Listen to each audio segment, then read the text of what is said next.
Yeah, hello, welcome. I'm Michael, or Michael Bleser, how you want to pronounce it. Happy to be here in Belgrade. First time as a cloud conference, first time on the media track. And I hope we'll have an exciting 30 minutes. Where we, in the first session, two this time. The first session is about existing technology, what you can already do today with the Avid products. And just as a quick reference for me, who's absolutely new to Avid? So no one. So everyone knows who Avid is. At least one. Okay. So over the last few years, we created something what we call the media center platform. And there's a good reason why we did that, because we identified several trends in the industry. So for example, if you look at the increasing rate of content creation. So a few years ago, you may, if you switch on television, you find 2, 3, 4 channels. Now you can easily find 50 or more. And it's not just the distribution rates or the platforms on television. You as well see YouTube, VMO, Netflix, and different distribution channels coming up. As well, the time people are using for consumption media has increased a lot. So in the past, usually people are spending 1 or 2 hours per day to consume media. Now, because it's simply available on your mobile phone, on your tablet, on the computer, and of course on television, the time has increased by around 50% over the last few years. So it may be in the past you spend 1 hour at the television or at the media sites, and now it's usually 1.5 or 2, and the younger people even spend more time on that. But on the other hand, we see that the budgets for the technology hasn't increased that much. So what does it mean? It means we have to get more efficiency. But we cannot just be efficient without having a quality standard. So it's, people do not want to see any ugly footage. If you want to get a lot of clicks on YouTube, you have to present high quality footage. So it's not only the amount of footage that you create. You need to create high quality footage, good content, and of course you need to be, if you're in the news, one of the first to present it, because you have to attract your customers. You have to distribute to different channels, and of course you have to protect your values. So security in the internet, of course, is a very important thing. And when we're talking to our customers like Sony or Disney, of course, things like watermarking or fingerprinting on the media are important themes that we have to take care of today. So, and the industry is changing as well. So if you look at the traditional broadcasters, or the vendors for technology in broadcast, that's going down. So if you look at these companies, they make less profit. And on the other side, we see vendors who grow in revenue. And these are usually like the Amazon Web Services or the services in the internet. And of course, that's where we already take part with the Media Central platform. So what's driving, what changes are in this industry and what are the today requirements? So first of all, I mentioned the new user behavior. So we have the generation Facebook who are used to computer video using the iPhone or the Android to monitor the videos, the YouTube channels, or create their own channels. So it's a new way of consumption. Again, security is a big issue, like watermarking, fingerprinting, encryption, digital rights management. And then there are a lot of technical parameters we have to take care of. So like the multimedia news production. So what does it mean? In the past, you may have produced your news only for the radio, or only for television, or only for the web. And now all that comes together. We want to use a common platform. We can share your information. And later on, we will have a pretty interesting speech about a news system in the cloud, which is already connected to us, which is, of course, used by radio journalists, by television journalists, or by web journalists. 3D video was a trend a few years ago. Video over IP is definitely a thing which is coming up in the future. So going away from standard video cables, going to an IP infrastructure that, of course, could be cloud-based.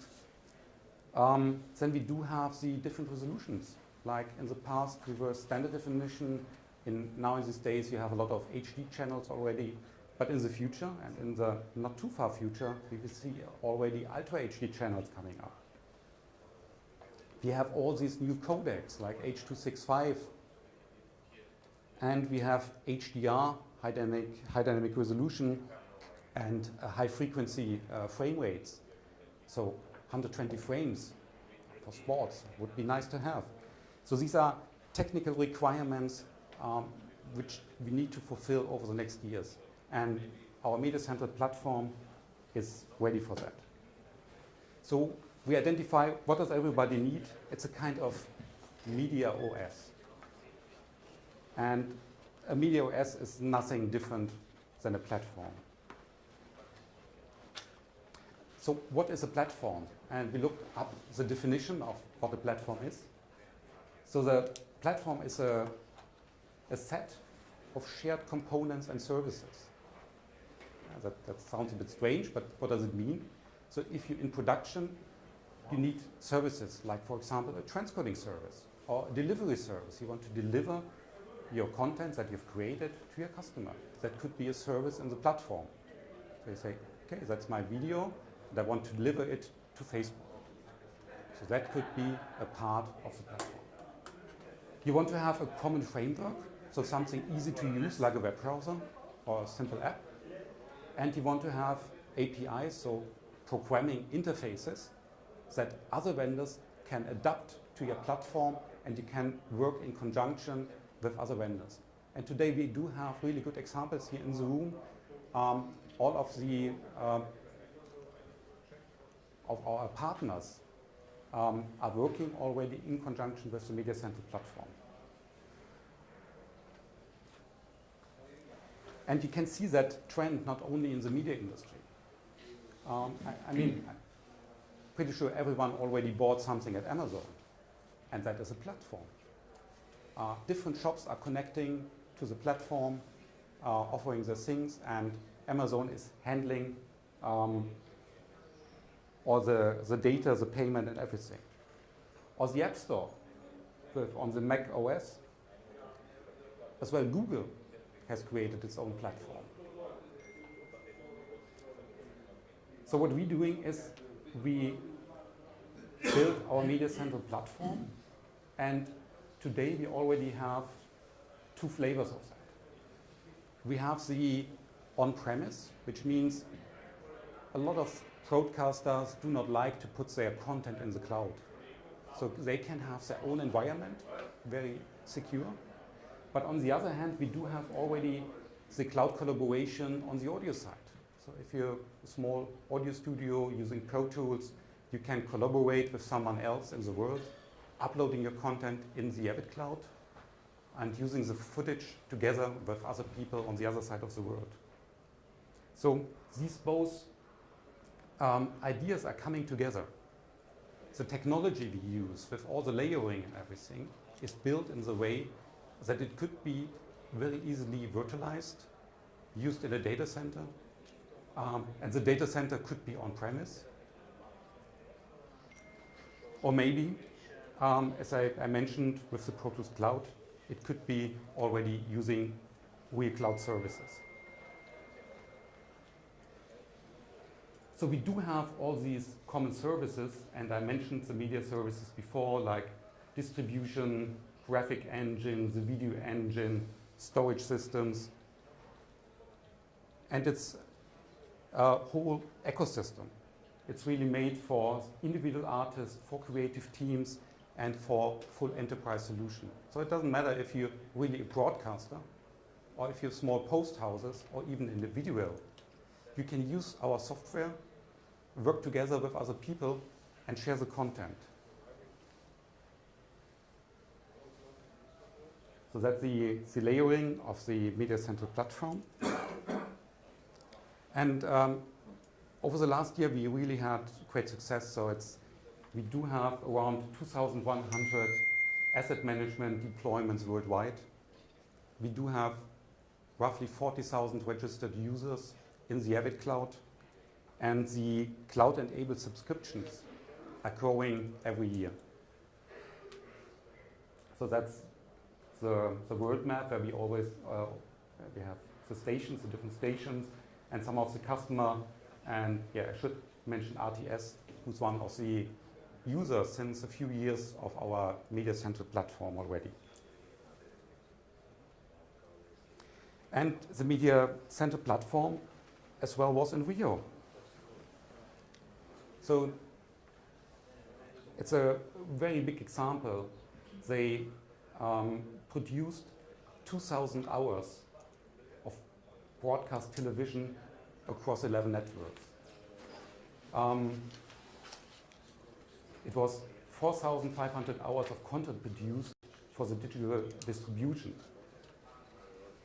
The amount of footage they brought in equals 8.5 years. It's 1.8 petabyte of storage they used.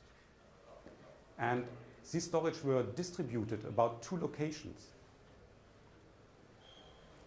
So the people are accessing not only on-site in Rio, they're accessing as well in US the media which is produced in Rio. So that is one example where you can use a distributed platform and collaborate over network and over the interface. The example I want to give you today is pretty basic, and you can start, as I mentioned, as a small facility by using our storage system.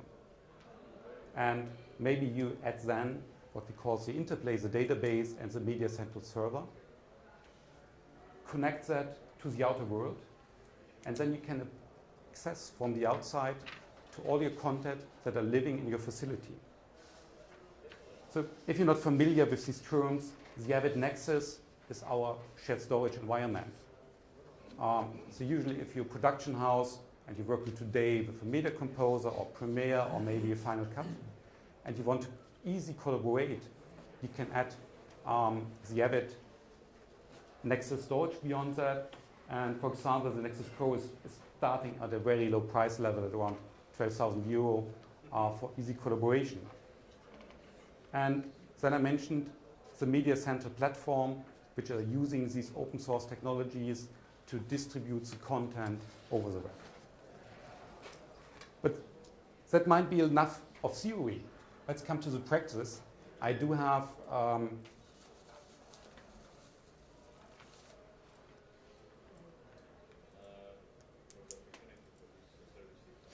little example here, how you can use the cloud technology, the remote editing already today, and what our customers are doing to use that. Great storytelling relies on great writing, directing, camera work, and editing. And working with the best of the best often means your creative team could be anywhere in the world. Let's take a closer look at how Avid Everywhere enables video professionals to create compelling content from wherever they may be.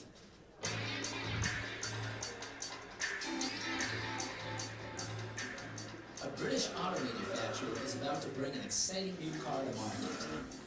To help them do this, they've hired an ad agency in Soho. And that agency is working with a top-notch production facility and a rock star editor who can tell a great story in just 30 seconds. But the production facility is in Madrid, and the editor is in Amsterdam. Having your creative team in different locations used to mean wasted time waiting for review and approval, having to carry your discs across town, and even flying talent to where they need to be. But using Media Composer Cloud to enable real-time remote collaboration, it's like the editor in Amsterdam is right there at the facility in Madrid, working in perfect sync with the rest of the creative team. All he needs is his laptop and an internet connection as small as a 4G cell signal. While the ISIS is playing back native 4K media in Madrid, he's streaming live proxies to his Media Composer in Amsterdam. Avid's 4K-ready post-production solutions are designed to maximize the benefits of working with high-res media of any type while making the most of your current infrastructure. And since he's on the platform, he can use the Avid Marketplace to access and license any additional music and video assets he needs. In fact, he could use that same cool track you just heard a composer create. Avid Media Central automatically handles the transfer, transaction, and licensing of the assets. To meet their extremely tight deadline, the Post House wants the agency and their client to be able to review and approve the commercial as soon as possible. Even though the client and the creative team are scattered all over the world, nobody needs to get on a plane and nobody needs to wait for a file to download. From any internet-connected location, they can log into the platform with the Media Central UX, and whether on a laptop, desktop, or mobile device, they're greeted by a simple but powerful logging and editing experience. Any notes they make, any tweaks they make to the sequence, get updated instantly across all of the applications running on the platform, so the changes are immediately available back to the facility and to our editor. This is worldwide collaboration on a secure, synchronous, and streamlined platform, and with the Avid Media Central platform, it's a reality today.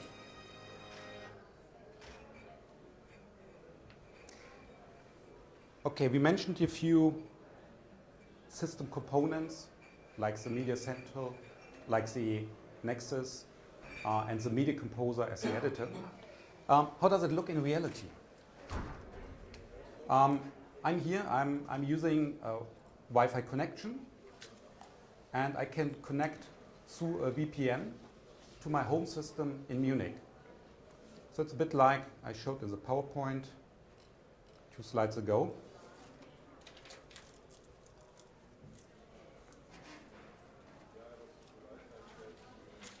I do have my Nexus system located in Munich. I do have my Media Central server located in Munich. And now I'm connecting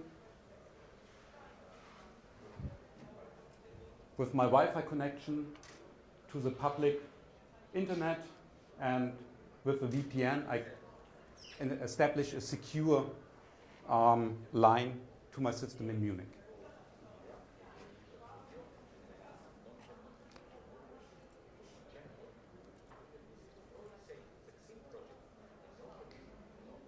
So the next thing I can do is I can open up my web browser. And you see the Media Central UX interface is just a URL. And I'm gonna log in here.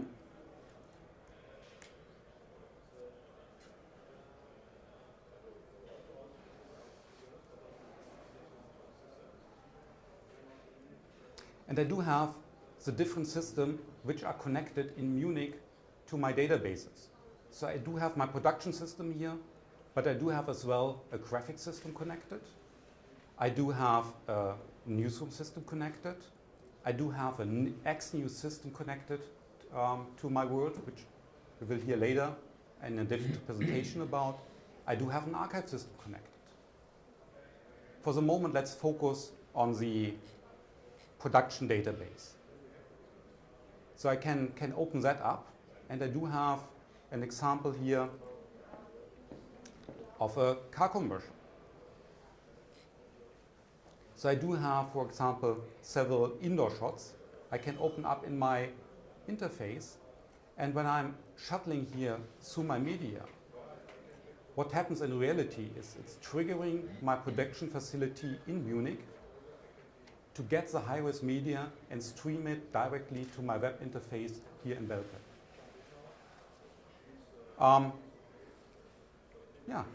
And starting from that, you could say I want to create a basic sequence So let's assume I'm going to start and do a pre-selection of my media. I want to mark it.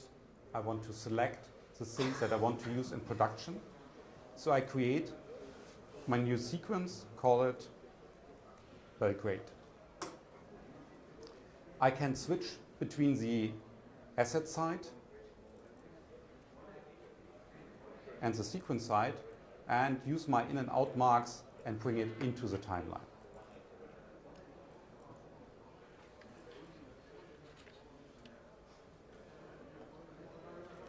Just quickly track a few shots. Zoom in a little bit. So you can see I now have created a basic story in my timeline, and I can play back that timeline. Yeah, I need to work on the audio, I think.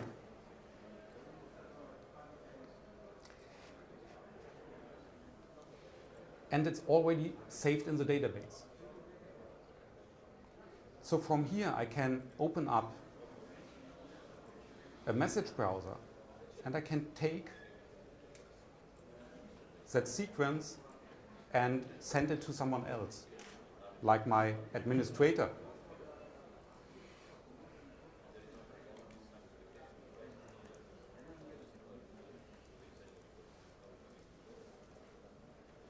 I put a message in here and hit my send button. Now I send it and the administrator gets the message with the new sequence. And he can open it, review it. He can put in markers, locators, notifications where you want to have changes, and all the things from everywhere he is. So I recently showed the web interface. But if you're a real editor, you want to use a proper editing system, like the Media Composer Cloud. And I can start up my Media Composer Cloud from the same machine. So for my basic laptop I do have here, I'm starting the Media Composer. And that Media Composer do have a remote connection to my system in Munich as well. And you will see that in a second when it comes up that I do have a remote login to the database which is living in Munich.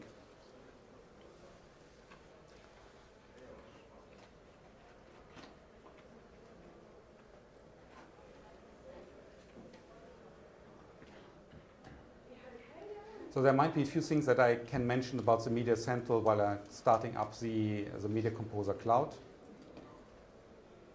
So for example, the Media Central platform is not only for the Media Composer assets. It's working together with different databases.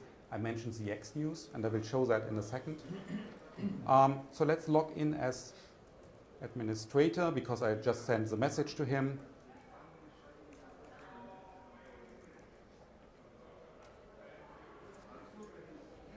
And you can see here, that is my remote client.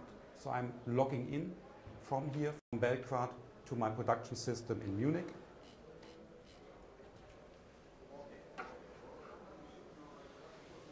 And when it's established the connection, I get that green light down here, hitting OK.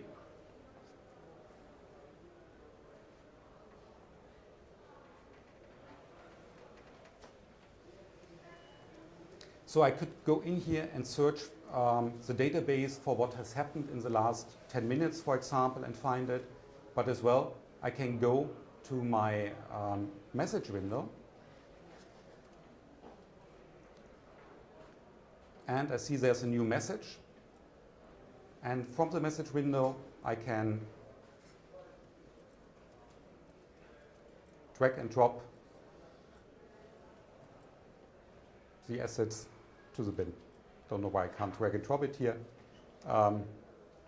Anyhow, I can do the search, drag and drop it from there, and there we are.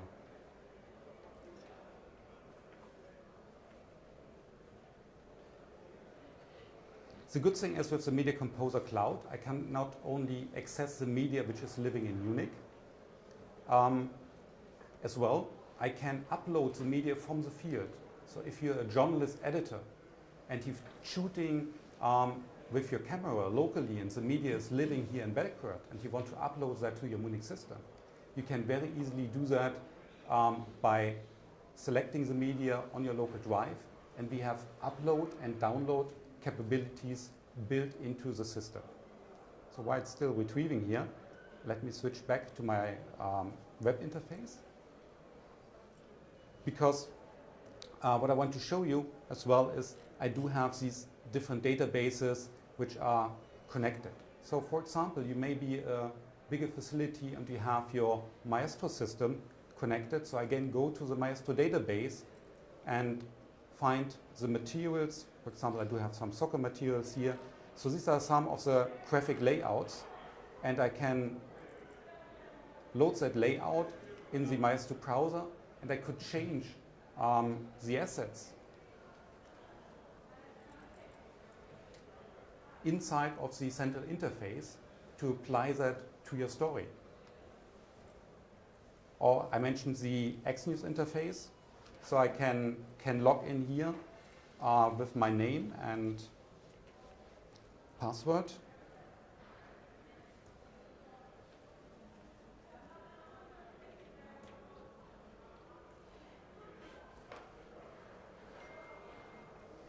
Hopefully I got it right.